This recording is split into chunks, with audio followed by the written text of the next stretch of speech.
Call of Duty Zombies. Whether you're a casual gamer or a diehard fan, this game mode first introduced in Call of Duty World at War quickly became one of the most memorable game modes in the entire Call of Duty series. Wave by wave, a player fights their way through the hordes, pushing just a little bit harder in hopes of getting even a little bit further than last time. Just one more round. Zombies is an iconic game mode that stemmed from humble beginnings by renegade devs working on a side project fueled by passion. Over the years, Call of Duty Zombies has evolved far beyond its original form, with each iteration bringing something new to the table. However, some features and gameplay changes introduced in more recent entries to the series have come under some criticism. Zombies fans, who supported and helped to build and shape the game mode into what it has become, have been calling for a return to form, reminiscing about simpler times. Although some opinions vary, many consider Black Ops 3 to be the pinnacle of zombies, with fluent, easy to learn, yet hard to master movement, fantastic map selection, and, possibly most important of all, Steam Workshop support. It's now easier than ever to get custom content up and running with a single click. But what if there was a way to have a new, unique zombies experience while still retaining the feeling and formula that has kept the Black Ops 3 zombie scene going for all these years? The Ultimate Experience is an overhaul mod for Call of Duty Black Ops 3 Zombies, developed by Sphinx along with help from Shiduri, Wet Egg, and Ragin. This mod is something unlike the Call of Duty Zombies community has ever seen, introducing changes such as a leveling system, new skins for pack-a-punched weapons, a deployment station, and much more. Today we're going to take a look into what makes the Ultimate Experience mod possibly the best mod for Call of Duty Zombies, and interview the creator of the mod himself, Sphinx. One of the biggest additions to the Ultimate Experience mod, or UEM, is an in-depth leveling system. Similar to the system introduced in Black Ops 4, you can now climb your way through 90 levels, with the ability to prestige up to 20 times. During actual gameplay, the leveling system takes a back seat to some of the more gameplay-oriented changes the UEM brings to the table, but still adds a sense of progression as you get kills, buy doors, reach certain milestones, or pick up the newly added XP power-up. Turning on the XP feed will give you a visual representation of how each kill is contributing to your rank, and can make the high round grind less tedious and more meaningful. Separate from the main leveling system, players can also level their brutal rank. This is an optional modifier that increases damage taken by the player, and reduces the points they earn and damage they deal in exchange for an increase in experience earned. There are 25 brutal ranks to work through, each one requiring more XP to earn, and increasing the effect it has on the player. This feature is available in co-op as well, and only affects players that have it enabled. Speaking of leveling, let's talk about Pack-a-Punch. The same core mechanic remains in UEM. The player can pay money to have their gun upgraded, and increase its viability as a weapon on higher rounds. The changes to this mechanic are perhaps the most drastic gameplay change implemented in UEM. Weapons can now be Pack-a-Punched up to 11 times, increasing in damage and cost each time. This overhauled system removes alternate ammo types, which are special ammo modifications acquired through double pack-a-punching weapons in Black Ops 3. At first, I was skeptical of the decision to remove a feature so crucial to the viability of non-wonder weapons at high rounds, but increased damage of multi-pack-a-punched weapons in UEM makes up for its absence. As your game progresses, wall weapons and mystery box weapons have a chance of being pre-pack-a-punched, scaling in pack level as the game goes on. Furthermore, along with this new Pack-a-Punch system, comes a leveling system specifically for Pack-a-Punched camos. Every single weapon can be leveled up by getting kills while it is Pack-a-Punched, and at each milestone, players are rewarded with a new camo for their weapon. This feature, while having no bearing on gameplay directly, has a massive impact on the choice of weapon one may run in-game. Since kills are weapon-specific, there is an incentive to actively seek out and use weapons that you may not normally stick with for the duration of a run. Countless times I've found myself considering not trading my lowly SMG for an LMG, or even a wonder weapon, simply because I can repack it and continue grinding for the next camo. Another UEM feature that's a huge game changer is the deployment station, which can be placed down at any time by the player. When deployed, we have a few options that will help us in our endeavor to kick maggot addict ass. This includes a portable Wonder Fizz machine, buyable ammo refills, and point sharing. That's right. Now that one buddy that can't hit a bus sideways can mooch off of you so they aren't stuck with an M1911 on round 10.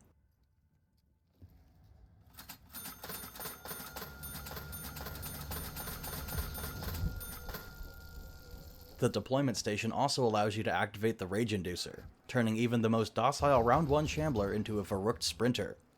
All zombies are faster and more aggressive while Rage Inducer is active, and have additional health to boot. Additionally, players can exfil after round 25 with the deployment station. A successful exfil grants an experience bonus, and all exfils are tracked globally, meaning you can compare your games with other players. On the topic of tracking stats, UEM brings an abundance of metrics to the table. Every game you play, a menagerie of telemetry is collected, allowing you to compare with your friends total time played, games played, rounds completed, highest round achieved, total kills, headshots, assists, special kills, melee kills, equipment kills, total shots, both hit and missed, deaths, downs, revives, points obtained, distance traveled, doors purchased, perks consumed, Wonder Fizz uses, power-ups collected, gobblegums consumed, random box hits, and much more. Combine this all with the fact that these stats can transfer between devices, and the UEM completely sets itself apart from any other Zombies mod. Perks are a core mechanic in Call of Duty Zombies, giving the player unique abilities or buffs to help grind through the endless waves of zombies, and UEM reunites us with 3 perks from other titles: Death Perception, Bandolier Bandit, and PhD Flopper, and 1 custom perk, Real Steel Brew. Death Perception Soda, which first made its appearance in Black Ops 4, allows the player to see an outline of zombies through walls, and displays proximity arrows indicating the location of zombies even if they are not within the player's field of vision. Bandolier Bandit was also introduced in Black Ops 4 and increases the player's reserve weapon ammunition. PhD Flopper has been featured in Black Ops 1, 2, and 4, but was absent from Black Ops 3. UEM reintroduces the fan favorite perk, which negates self-inflicted damage and fall damage. Originally, if a player performed a dolphin dive from a height that would ordinarily deal fall damage with Flopper equipped, an explosion radius was produced when they landed, dealing damage to zombies. Because dolphin diving was replaced with a slide mechanic in Black Ops 3, Flopper now only has damage mitigating effects. Real Steel Brew returns 10% of points spent by the player on every purchase, along with providing a small chance to get double points from a zombie kill. These perks can be acquired in the traditional manner directly from a perk machine or from a Wonder Fizz machine. However, with UEM, they can also be obtained from a portable Wonder Fizz machine within the deployment station, for a few extra points, allowing players to avoid running across an entire map to get a new perk, or to obtain extra perks on maps that do not feature a Wonder Fizz machine. UEM offers a streamlined way for players to share resources, whether it be guns, mystery box spins, or points.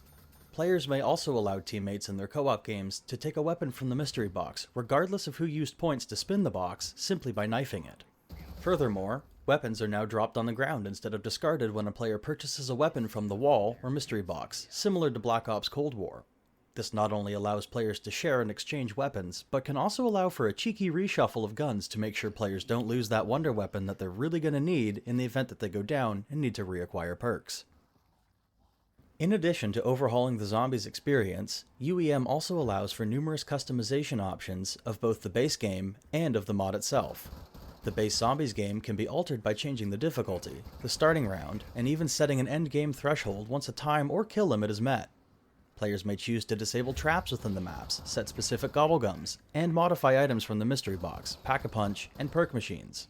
There are also a variety of UEM-specific customization options that can be toggled, including enabling or disabling the deployment stations, pre-pack-a-punched weapons, various Black Ops 4 gameplay modifications, and ammo packs. On top of these, players even have the choice to decide whether special rounds, like dogs or monkeys, and special zombies will spawn. Players can even choose to alter the weapons located around the map and choose what weapons can spawn from the mystery box. All of this allows for players to fully tailor their zombies experience to provide more or less of a challenge, or create zombies experiences they had never thought possible. Now for something very special. I had the opportunity to ask Sphinx, the creator of UEM, several questions that myself and other community members have regarding UEM. Alright, first question. How did you first get into modding for zombies?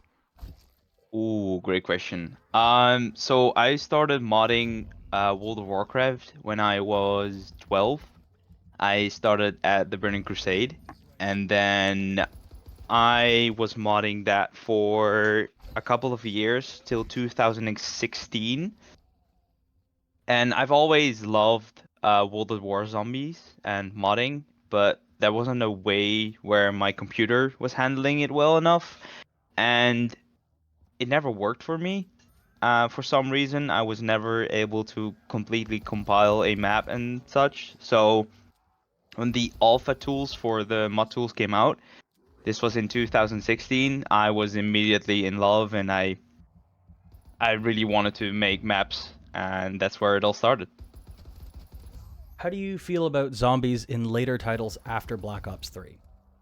All right. So I don't think that necessarily later renditions of zombies has been all that bad. I would say that the best zombies has been BO3 and before. However, I do think that some versions of zombies in Black Ops 4 and Cold War have been particularly good for the modding community, because the best example of this is if you look at the perk limit before Cold War, anyone would say there has to be a perk limit of 4 or 5, or you have to do an Easter egg to get more. And when Cold War came out, it all changed, and everyone was like, yeah, it makes sense to have a no perk limit. And that's kind of what Cold War has done for the modding community, I think, where it isn't necessarily a bad overall experience, because a lot of the features from Cold War are now present in not only other maps but also UEM. So I think that's the. I don't think it's bad, necessarily. When did work on UEM begin, and what prompted you specifically to create this mod? All right, so the reason why I made this mod is I always wanted to make one. I always wanted to make a leveling mod, and this idea started in 2016 when I literally just started. Um, I was modding maps, and then the idea came in my head like, yeah, I want to at some point make a leveling system, but I wasn't good enough at the modding tools or scripting for that matter, that I really thought, yeah, I should do this right now. Um, and about 9 months ago, I started UEM, because I was ready. I had a fairly decent amount of knowledge about scripting and Lua, which is used for the HUD and everything. So yeah. Will alternate ammo types, which were introduced in Black Ops 3, ever be implemented into UEM? I have been thinking about this quite a lot actually, because no, but maybe. So one of the things that is a problem is that some AATs are required for some of the Easter eggs in some custom maps. So in that regards, it will 100% come to UEM, but only specific to those maps, and you would probably only get that specific AAT. However, maybe there is something that adds it in the future. But as of right now, no. What has been the hardest thing for you to implement in UEM? I don't think so. I would say the hardest part was actually getting everything correctly added, because I started this 9 months ago, and I started with the leveling system. The leveling system has gotten the most iterations of every system, or any system in UEM. There have been so many different ways of getting the stats of the player from the server to the client to the and from the client to the server, and then there has been so many changes. It was a nightmare. And I would say the biggest thing was the weapon system with the camos. Because how it's set up, it saves a camo and the kills you have and at which camo you are per weapon. And I always wanted to do all weapons. And even at the beginning, when there were just 50 or 60 weapons, it would just crash at if someone had more than 20 weapons saved. So yeah, that was a headache. And then another thing. that was kind of hard was the HUD, because I wasn't really that good at Lua. But that has changed over time. So those were the three things where I would say, yeah, those are definitely the hardest things I had to do. Why was PhD flopper added to UEM as opposed to the custom PhD slider perk? I would say that's a matter of my own subjection, where I just don't like PhD slider that much because I think it's a little bit overpowered. I want to strive with this mod for a balanced, progressive mod, and it's also the reason why I remove perks, custom perks from certain maps, because one being Vigor Rush, that's so stupidly overpowered that if you play any map with Vigor Rush, you would kind of be the most overpowered in zombies. So that's why I removed them, and that's also the choice why I wanted to add PhD, but have it in a balanced way where it doesn't um, kill zombies, but just negates explosive damage and increases explosive damage as well. Is 8-player co op something that will be coming to UEM? And if so, could you provide any insight on when we may see that? I cannot provide you when, but I can say that yes, it will 100,000% come to UEM. I already have a altered version where I play with around 6 friends at a LAN party, and I change the code a bit, and then I upload a dev version which we all play on, and then we can play with more than 4 players. So it is coming. It is already made. However, it needs a bunch of changes to make sure that everything works seamlessly. Love to hear that. I'm really looking forward to that one. What is the next thing that you are wanting to add or work on in UEM? So for the next update, I'm going to focus on some bug fixing, and the next feature I want to add is probably game modes, because I just want to add game modes at this moment. There's also the big undertaking, which is the shop. That is going to be probably the biggest feature that the mod will have. But as it takes time and a lot of blood, sweat, and tears, I am going to work my way up to that system and start with the small things. So yeah, it's probably going to be the gun game and possibly other game modes. That sounds awesome. Looking forward to that as well. How has the community reacted to UEM? For me, it has been overwhelming with the amount of positive feedback that I've gotten, because I haven't had a big community at first. I think around 1,800 players were playing, and we're in the Discord. And then Mr. Dalek, I was talking to him, and he was really excited to do a video on it. And when he made that, the Discord and the mod just took off. And we're now at 32K people, which is insane for a mod, especially if you think that the official Mod Tools Discord has around 5, 6K now. So it's just crazy that a mod has so much traction, and the amount of positive feedback that I get from so many people is great. It's weird for me to hear that people are enjoying it so much that they say, you have given me the opportunity to play zombies again, and I'm reliving my childhood dreams, and it's just crazy, and I love it, and I'm grateful. Final question. What is your favorite feature of the UEM? Oh God. Um The funny thing is, I cannot play BO3 without my mod.